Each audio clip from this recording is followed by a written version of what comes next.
Hello and welcome to the Calmcast, a time to feel calm and think clearly. I'm Claire Downham, the Queen of Calm, a transformational life coach. I was a burnt out head teacher who finally made the journey to calm after years of trying, and I want to prevent you from having to do the same.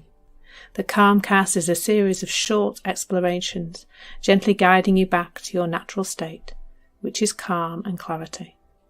Just listen like you would listen to music, with an open mind and curiosity. There's nothing else to do. Now let's relax into today's episode. So today we're exploring well-being. I fundamentally used to think that came from the outside. Absolutely, really did believe that somehow I was missing some aspects of well-being, and that I had to go find them from outside. Calm being one of them, which is ironic now that I profess to be the Queen of Calm.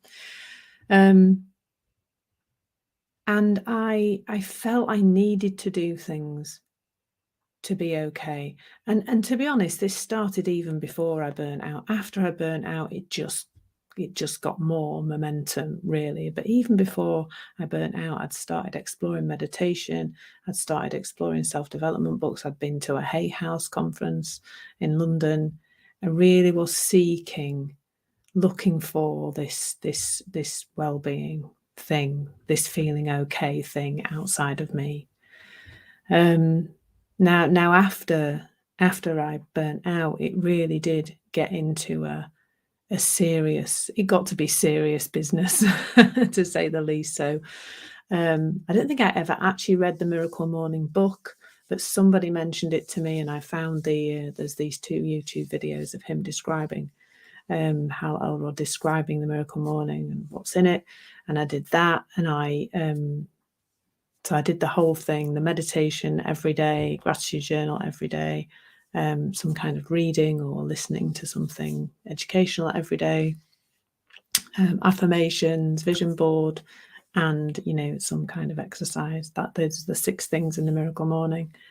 But it was continually being upgraded. So I'd feel okay for a while, and then it just wouldn't be enough, and I'd have to go do longer meditation or different affirmations or more affirmations or less affirmations. Sometimes I seem to remember at some point reading something that said don't have too many, so then I reduced it back down again and had less affirmations, and it went on and on and on.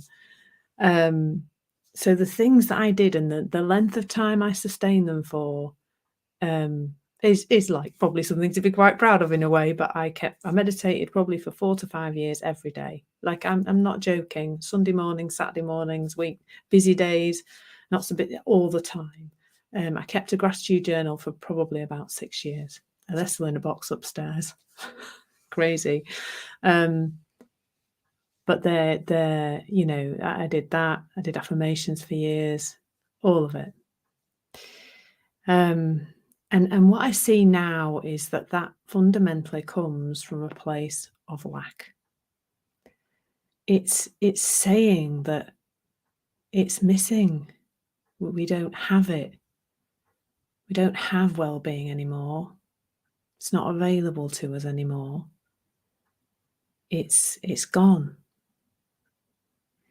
Or it was never there in the first place, maybe.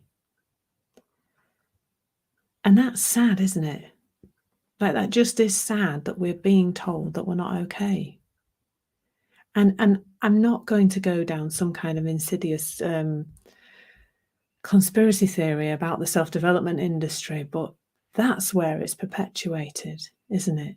This idea of us not being okay. If you're not doing all these things, you're not going to be okay.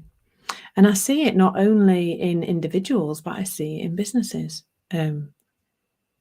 The companies that are having well-being focused days and weeks and courses and goodness knows what, providing more and more things for their employees to do, really. And I used to do a workshop like that. It was called Stress to Success Habits, and I used to go into businesses and share my wisdom on what were the things to do to be less stressed and more successful. And I did it all over the place. And I look back now and I think, God, those poor people already had very busy minds, and I gave them a load more things to think about. And why it's important to see that happening. So we're already busy and stressed and anxious and not feeling good. And then we say, right, well, I'm going to try and do all these other things. Those other things are thought. They have to be for us to do them. They have to be in our heads. And so we're becoming increasingly busy. And when you understand really how we're built psychologically, that makes less and less sense. How we're built spiritually as well, really. And that is that we're inside all of us, or what we're made of, really, rather than just being, it's not like a little thing inside us. We're like diamonds. We are diamond. Unbreakable well-being is available to all of us. It can't be taken away. Now, that model where we say well-being is innate, well-being is who you really are, calm is who you really are, wisdom is who you really are, consciousness is who you really are, confidence is who you really are, resilience is who you really are, is fundamentally different to the model that says if you don't do all these things, you're not going to be okay. And what's covering up that diamond is just the dirt of our conditioned thinking. It is just dirt. It's not any more solid than that. It's thought, conditioned thinking that we've picked up as we've gone through life. And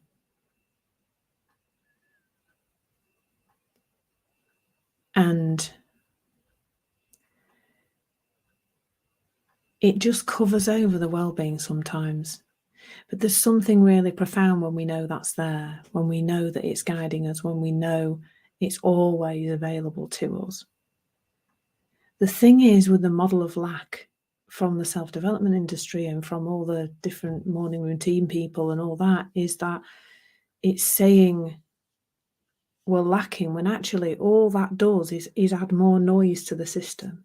There's a noisy system, it's full of noise, and it's stopping us connecting to our well-being because we're up here, caught up in our thinking, feeling stressed, anxious, etc.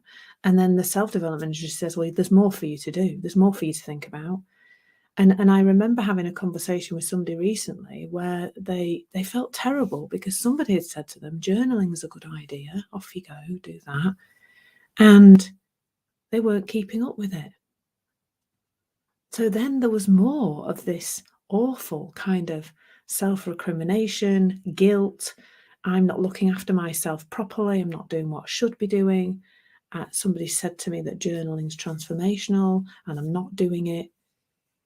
What's transformational for me is seeing that you don't need to journal.